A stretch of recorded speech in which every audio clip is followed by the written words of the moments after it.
The fragrance of selfless love that has drawn the world into one family. The truth of an eternal message that has been revealed through every act and word. The fulfillment in service that has been taught by relentless sacrifice. The Lord's own life is indeed His message.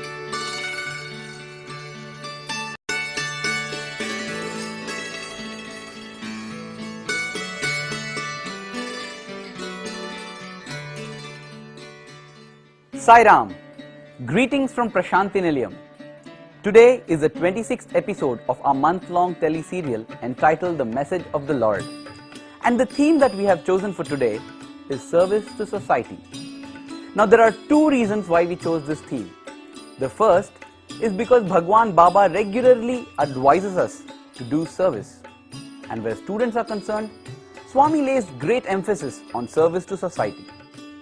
The second reason, and this is the more important one, is that Bhagwan Baba's life has been one long saga of selfless service to humanity as a whole. Surely, there are some things that we can learn from that. With that preamble, let us now get down to business. Service to society is far more common than we realize. Maybe some of it is done for earning a livelihood, but we do realize where we would be if there was no one to sell vegetables, drive buses, and so on. In fact, it is on account of all such activities that the term the service sector came into existence. True, the service sector is actually a part of the business sector and the service rendered is charged. At the same time, strange as it might sound, there is a spiritual element involved even here. But we shall come to that later, maybe. When Swami asks us to engage in service, what he means is that we must do something that would help and benefit the poor and the needy. Let us try to understand this in greater detail. The others also belong to you. And we consider the others different from us. The others are not so-called others, they are divine. Whosoever you render service, consider that service rendered to God only.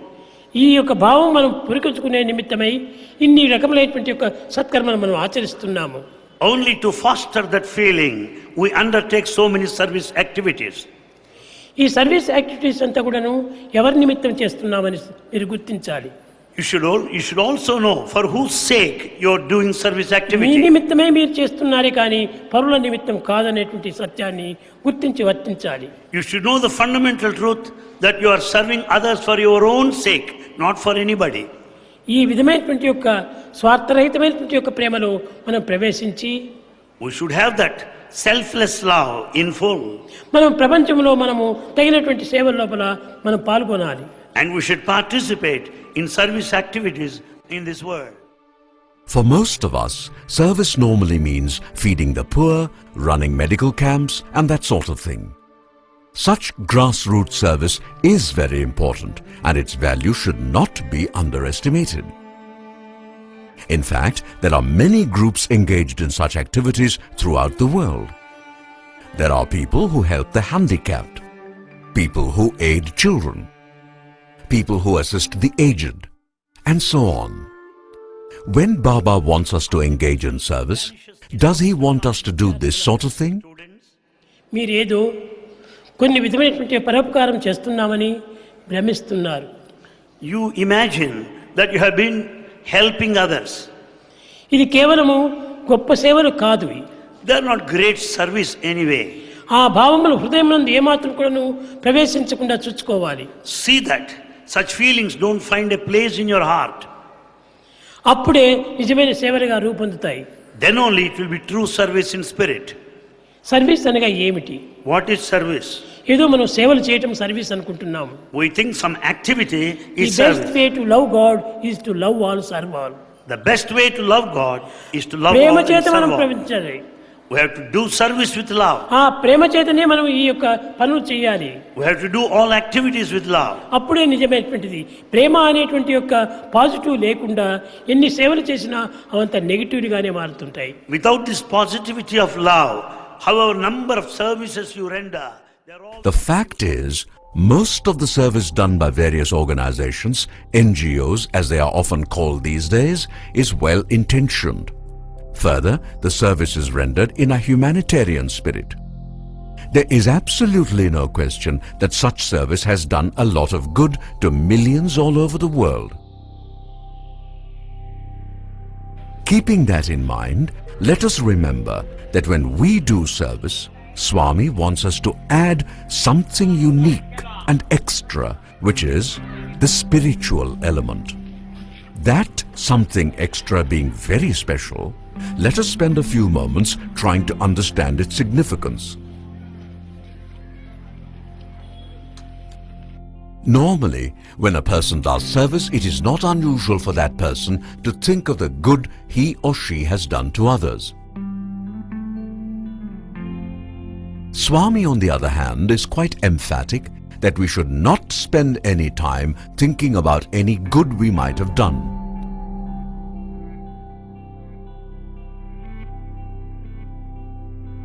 What is more important, says Baba, we should reflect intensely on whether doing service has made us a better person in any way.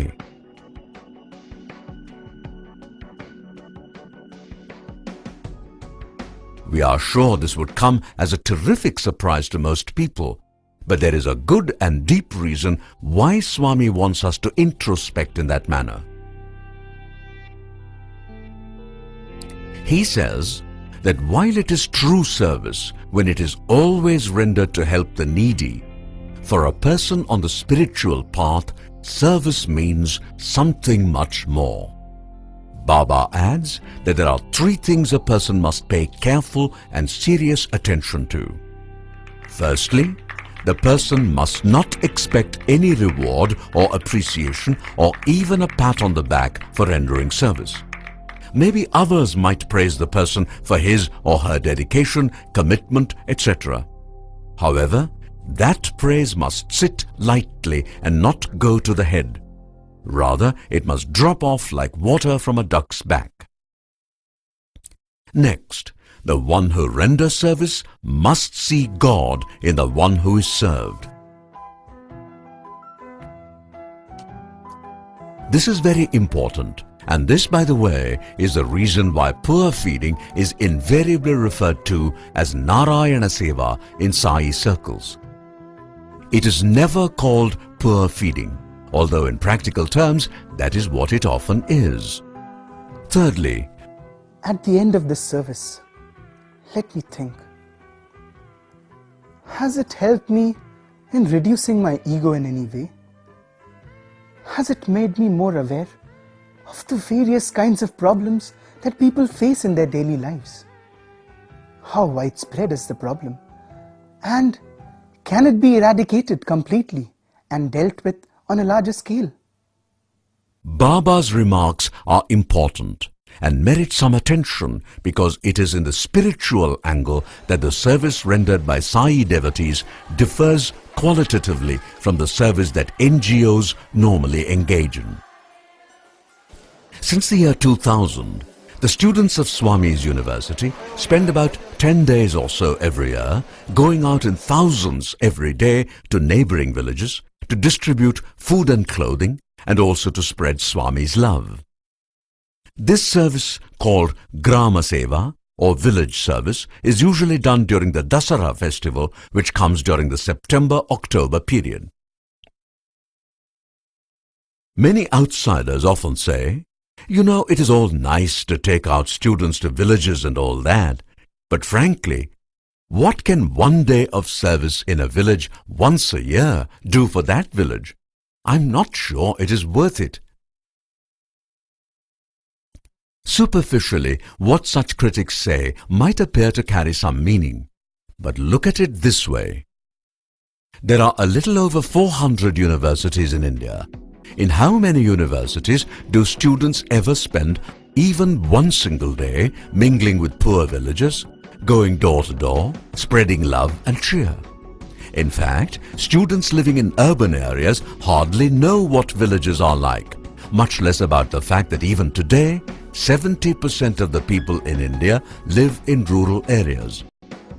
Baba, of course, knows all about the problems of villagers, having been born in one and having lived in that same place all his life. You know something? In the year 1985, that is to say in the year of his 60th birthday, Baba went to a village called Amegundapalayam, about 20 kilometers from Puttaparthi. This village is not too far from Puttaparthi, but even today, the access road is very bad since the village is in the forest region. No wonder the village has hardly improved. Getting back to Swami's visit to this village, Swami, in a discourse given to the villagers and to the students who went with him, said, "God, the Vedas say, has thousands of eyes. India has thousands of villages, and those villages are my eyes. So, dear students, no matter where you go, make sure you protect my eyes."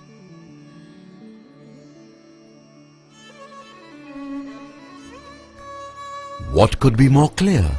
It is because of that early signal, plus the training that students get during the annual Grama Seva, that many ex-students now do rural service all over the country, wherever they are, especially during weekends.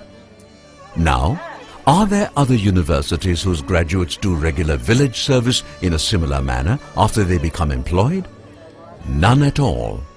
So you see, villages around Puttaparthi may not benefit immensely from the once-a-year visit, but a seed is planted, and that bears fruit all over the country. Time now to return to a couple of points we skipped earlier, but which are important nevertheless. Let us go back to the service sector. Today the service sector is huge, with people engaged in all kinds of activities.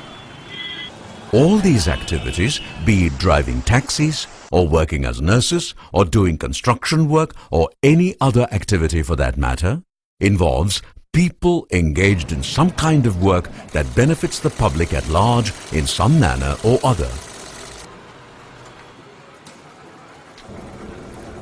A traffic policeman serves society just as much as a doctor and a teacher do. True, the airline staff, the teachers and the policemen all do their respective jobs for a salary. But remember, often they do much more than what one might expect them to do on the basis of salary alone. During the famous 9/11 attack in New York City, so many firemen belonging to the New York City Fire Department lost their lives.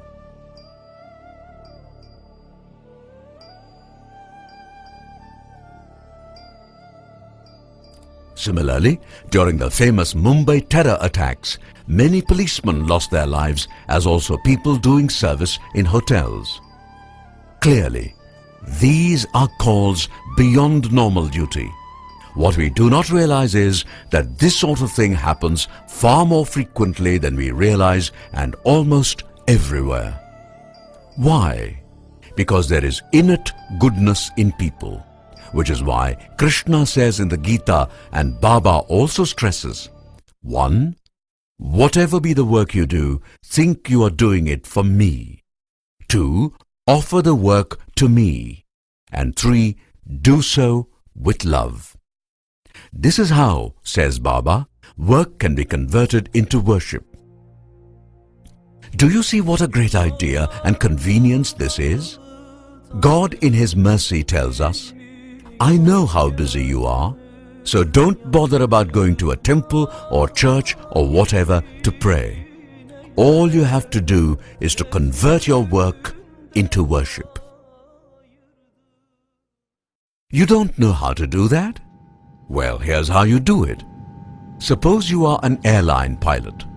Just take a minute off before you start taxiing for takeoff. While flying, just go about doing your normal work.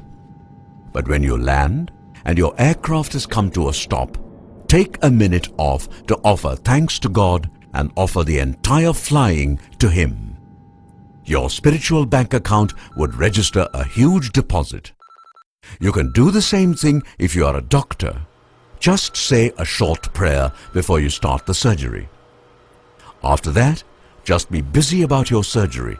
Concentrate on your work, for that is critical for the patient. It is when you do that, you treat the patient as God.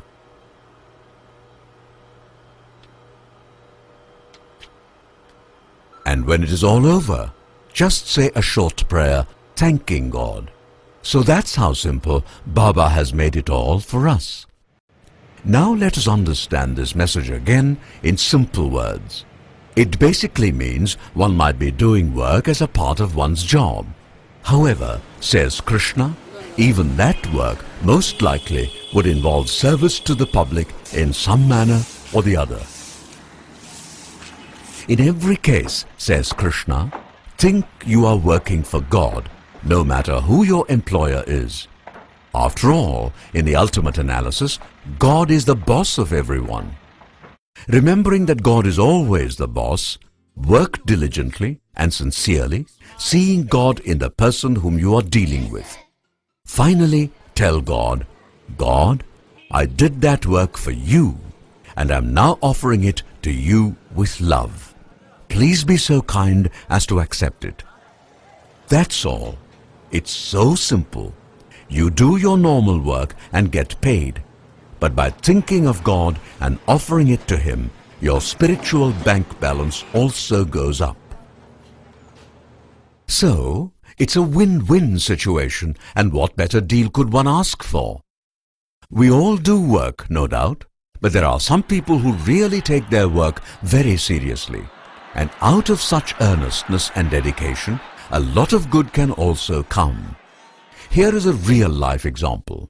This occurred in the city of Mumbai. It happened many years ago when a general election was about to be held. A general election in India is a pretty big affair. And they don't come any bigger because India is the largest democracy in the world. Naturally, it takes a lot of preparation, plenty of hard work, and hundreds of thousands of election officials to get the job done. A lot of volunteers are drafted for the purpose, and during the election I referred to, one such draftee volunteer was a young lady doctor doing medical research in a leading hospital in Bombay called the Nair Hospital. She was thus a doctor plus a PhD. So when she was drafted for election duty, which many consider as routine and mundane work, many of her colleagues were very angry that a PhD was being taken away to waste her time doing some silly election job. They said to her, "You should not have agreed. You should have refused. It is beneath your dignity." The lady just smiled and said, "Well, I had no choice, and so I agreed." Came election day, and off this young PhD went to do her duty in a booth in a famous slum called Dharavi, which has since become world famous because of an Oscar-winning film. Next day, her boss, the dean of the faculty in Nair Hospital, asked this lady, "So what was the work you had to do in the election booth?" She replied, "I had to apply an ink spot over the finger after the person had cast the vote." "That does not sound exciting to me," replied her boss. The young lady then said, "Madam, actually I found something strange." "What was that?" "Well, I noticed that the nails of most of the women voters were white instead of being pink. I suspect all of them are suffering from hemoglobin deficiency. That is serious because if these women become pregnant, the babies would have all kinds of deformities. Many of those babies would then end up in our hospital and I would have to do the surgery. These are difficult operations, you know, and we must do something immediately to attend to the situation." The dean of Nair Hospital then promptly swung into action. organized a detailed survey which revealed that over 70% of the women in the slum had a hemoglobin count of less than 10 grams, which was quite alarming. A nutrition improvement as also an awareness campaign was immediately started, and over a period of time, the incidence of hemoglobin deficiency was brought down to 10%.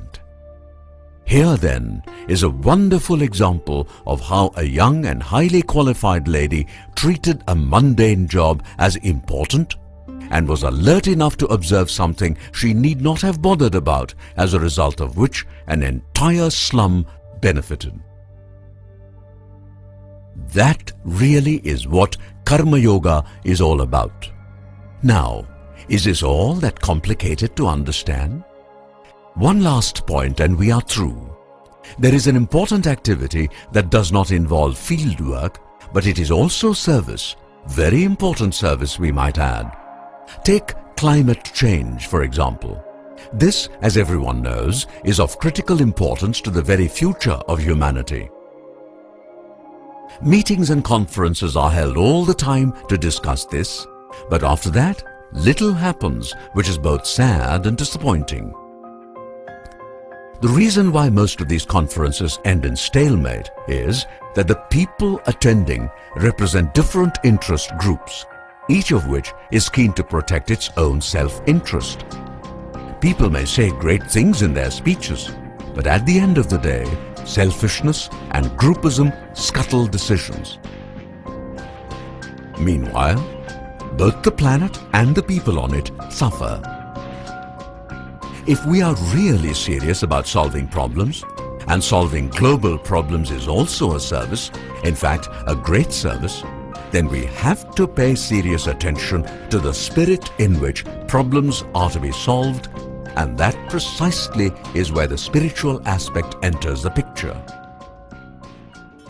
We are sure all that would have sounded rather confusing, and so, by way of explaining the point, let us take you back to an earlier era when the Lord came as Sri Rama. People in India know all about the Rama avatar, but for the benefit of people overseas who might not be aware, this incarnation took place a long time ago.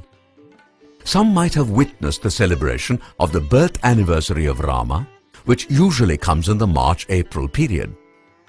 It is not possible to go here into the story of Rama, nor is it necessary, since Baba has talked about it many times. Besides, he has also written a book about the Rama avatar. Towards the end of the Ramayana, Rama invades Lanka in order to wage war against an evil king called Ravana, who was the ruler of Lanka. Earlier, Ravana had abducted Rama's consort Sita, and it was to punish Ravana as well as rescue Sita that Rama invaded Lanka. That is the historical background to the incident we are about to narrate. When Ravana comes to know that Rama's forces are invading Lanka, he hurriedly calls all his counselors for a meeting. He begins the meeting by saying that the advice one receives from one's counselors fall into three categories: the good, the mediocre, and the bad. Good advice is arrived upon by the counselors by unanimous decision. It seeks good for all and is supported strongly by the scriptures. Mediocre advice is based on weak consensus among the counselors holding differing points of view. Bad advice or third-rate advice is basically a cacophony, where the advisors hold strongly to their own points of view and shout down their opponents. It becomes something like a competition, and nobody bothers about the viewpoints of others, even though they may be valid. These words might have come from a so-called bad guy, but they are worth reflecting upon nevertheless. Why? Because they explain why the manner in which we are currently trying to solve all problems is actually a mediocre approach. The point is simple. If we engage in horse trading while trying to solve really serious problems, all we would get in the end would be an anemic consensus. And that after spending a huge amount of money to hold the conference. Experts invariably use their head to solve the problems. The head is very good in creating problems, but very poor in solving them. And that precisely is where the heart or the spiritual element comes into the picture. Incidentally, it is ironic that the perceptive remark about what constitutes a good piece of advice came from Ravana, who got into a problem himself because of the mischief done by his head. So you see, service is not just poor feeding, running medical camps and things like that. It is a term that covers a broad spectrum of activities, including the work that we do. Anything becomes service if it is done with God in mind as an offering to God. That is how service becomes spiritual and work becomes worship. And that is what Swami has been telling us repeatedly, again and again. That is all we have today for this episode. We hope that you join us tomorrow for the next episode in this series. Until then, Jai Sai Ram.